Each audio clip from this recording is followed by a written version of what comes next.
Let's talk about one of my favorite destroyers in the game once again. Hello, I am Xarkun and this is World of Warships Legends.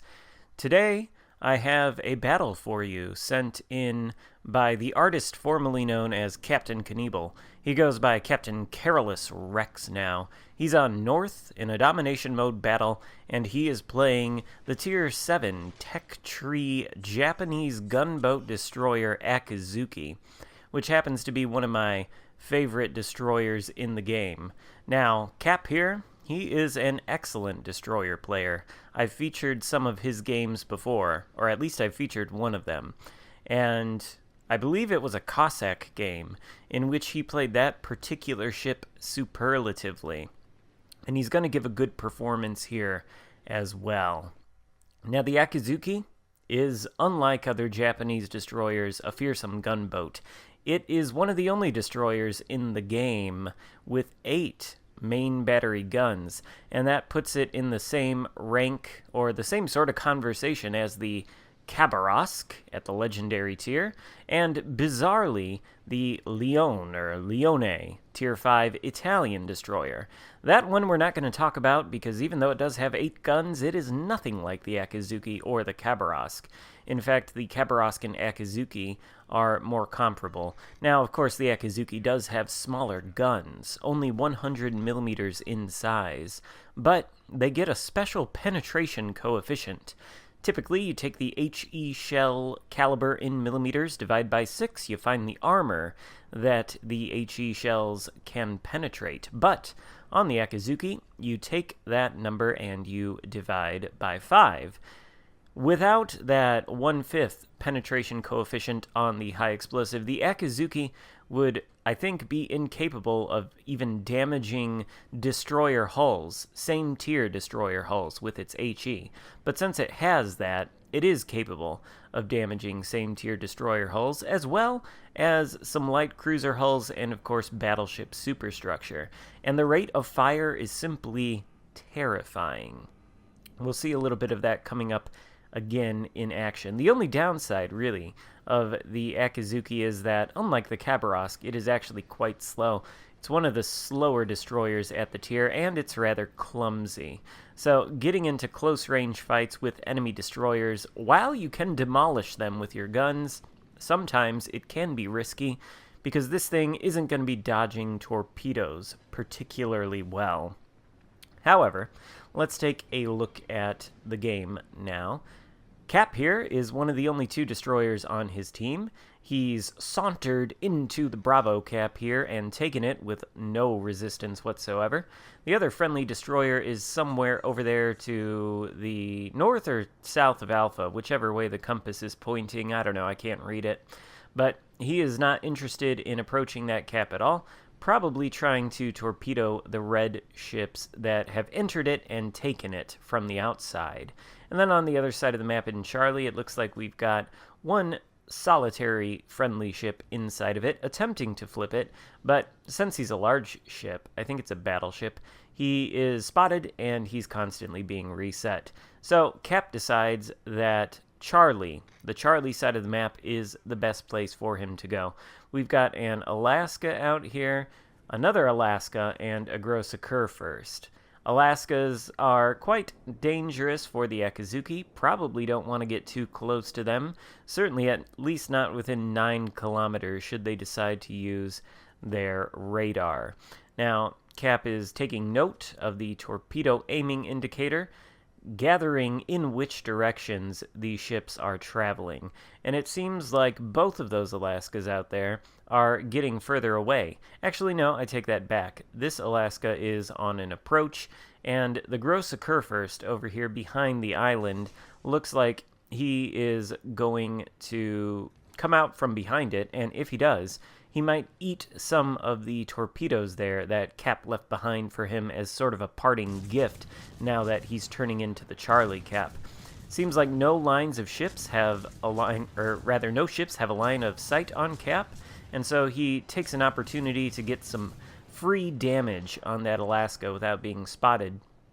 Anytime you get the opportunity where you don't have any ships that have a line of sight on you, but you've got a shot on another enemy ship in your destroyer. Why not take it? Every little bit of damage like that adds up. Now, of course, there is the possibility that doing that might get you spotted if there's an enemy destroyer in your midst that you can't see, but maybe he's got a line of sight on you. So even in such cases, opening fire like that in the relative safety of island cover and all that other kind of good stuff can provide you with useful information if you do in fact get spotted by an enemy destroyer you didn't know was there. Cap is slowing down now inside of the Charlie Cap. I believe it was his goal to come over here and assist his teammates in taking it, and he has completed that goal. And therefore, he has secured the win conditions for his team. This is something that T-Bull likes to talk about often. Usually in these domination mode games, there are 3 caps, sometimes there's 4. In any case, what your goal should be in the beginning is to secure a majority of caps, in this case 2 out of 3. And then after that, what you need to do is hold those caps, defend them from enemy pushes, and so that is what Cap is setting up to do. Now, the enemy team isn't in a great place as far as being able to push in and take those caps. There are 3 battleships out here. They don't seem to have really any destroyer cover, and they are permanently spotted by Cap's teammates here, so that's going to allow him to smoke up and start raining down hellfire on this gross occur first. And now we get a taste of what the Akizuki is capable of. These might be pretty small guns, and when they hit the gross occur first's superstructure, you aren't seeing any big wild numbers, right? But over time, this kind of little chip damage just adds up. And there is a torpedo strike, too, on the Yamato. I think Cap launched some torpedoes at him earlier using the torpedo reload booster, and they did cause flooding, so immediately Cap switches targets here. He's firing on the Yamato now, and he's got, is that 2 fires lit on the Yamato, or is that 3? Doesn't look like this guy is running the fire skill. Perhaps he's chosen Will to Rebuild instead on his Japanese battleship. So those fires are not going to go out. They're going to burn for the whole duration, and this Yamato is just melting under the withering hail of the Akizuki. Not much life left now, and he goes down for Cap's first kill of the game. He's up to 73,000 damage. Immediately, still going to resume some fire on the enemy battleships out there. We lose sight of the Iowa momentarily, but the smoke screen is about to run out anyway. Now, as I was saying before we watched Cap completely demolish that Yamato there, the idea on these domination mode games is to get 2 of these caps and then hold them. Once this occurs, it's incumbent on the enemy to make a move and take one of the caps. Now, you'll notice that before that Yamato went down, the enemy was ahead on points, and I think they also had a ship lead. And they are still ahead on points, although the distance in score between the blue and red teams is closing in the blue team's favor, and that is, of course, because the blue team holds the majority of the caps. Always remember in these domination mode games that the capture points give you a passive amount of income in the form of points, and that contributes to winning against the enemy, even if the enemy gets a lead in ship count. However, there are some destroyers trying to take the Bravo cap that Cap secured in the beginning. Here is the Shimakaze, who is turning to give full broadside and likely launch his torpedoes. Cap is undoubtedly aware of this. You'll notice that he switched to the armor piercing, though, against this Shimakaze. And oftentimes that armor piercing can be very effective against broadside destroyers because it will penetrate and do full penetration damage, which I think amounts to more than your typical HE penetration shots are going to get on destroyers. And there is the Z-23. So just like that, both destroyers entering the Bravo cap are dead. And that is essentially the game there for Cap's team. The blue team still has 2 destroyers left, of which Cap is 1. and the red team has lost all of theirs, leaving only 2 battleships and a solitary cruiser to deal with 1 blue battleship, 2 cruisers, and 2 blue destroyers. These guys, if they have any hope of winning, are going to have to push into these caps quite aggressively and also take out Cap and his destroyer teammate. That's a tall order for 2 battleships with no cruiser or destroyer support, and one of them is, of course, the Grosse Kurfürst, which I like to refer to as der Großer Schadenschwarm. I apologize for butchering the German tongue there, but I believe that roughly translates into the Great Damage Sponge. Bigger is not always better, as this GK is finding out the hard way.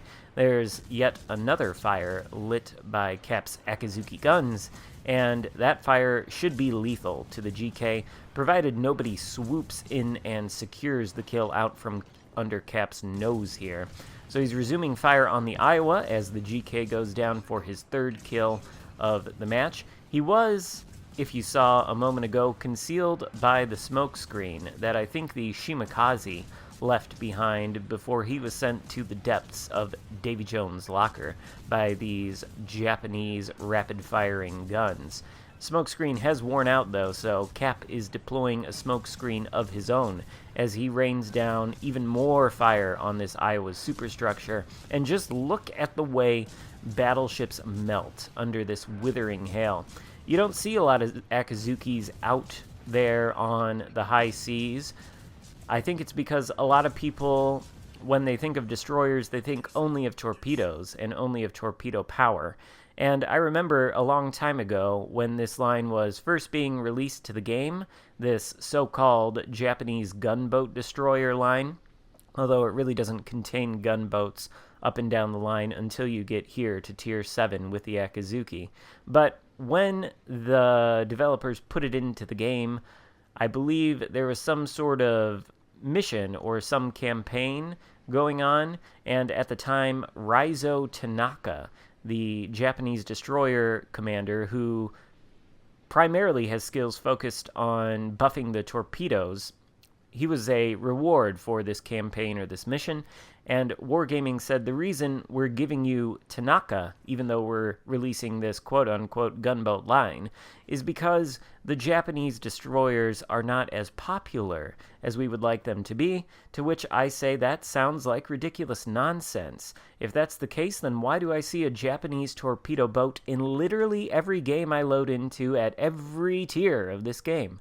I don't know. Anyway, I think a lot of people, when they think destroyers, think about the Japanese torpedo boats and think that torpedoes are your primary method for doing damage. And really, on gunboats like the Akizuki, torpedoes are a good armament for doing damage. They provide a hefty alpha strike. These are, after all, Japanese torpedoes.